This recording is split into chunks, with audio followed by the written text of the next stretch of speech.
Dans ce nouveau tuto, donc nous sommes toujours sur la méthodologie de la multiplication japonaise avec retenue. Mais cette fois, nous allons prendre en fait des facteurs supérieurs à 100.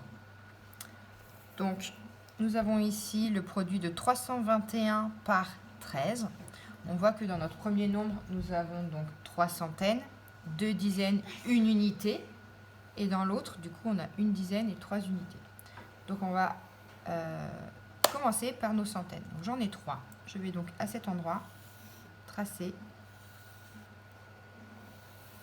3 traits pour symboliser les 3 centaines. Au milieu, je vais du coup m'occuper des dizaines. J'en ai 2. Ensuite, j'ai une unité que je vais placer ici. Voilà. Je m'occupe maintenant de 13.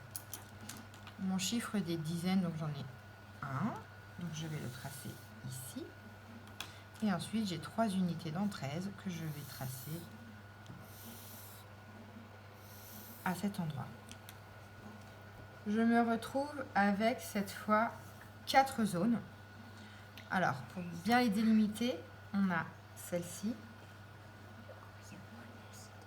Ensuite, on a celle-ci. Ensuite, on a celle-ci. Et enfin, celle-là.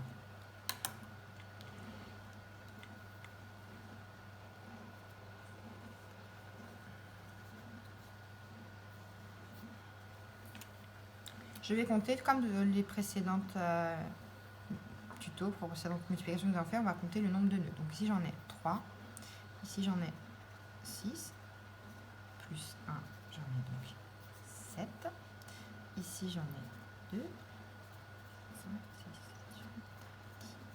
7, 8, 11.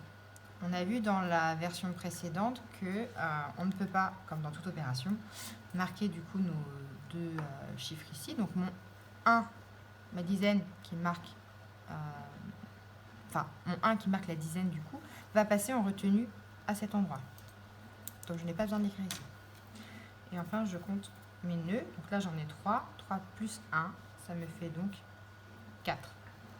Mon résultat du produit 321 multiplié par 13 est donc 4 1173. Il faut faire attention dès qu'on est avec des centaines, mais ça sera équivalent aussi avec des milliers et plus, c'est de bien faire attention au découpage des zones.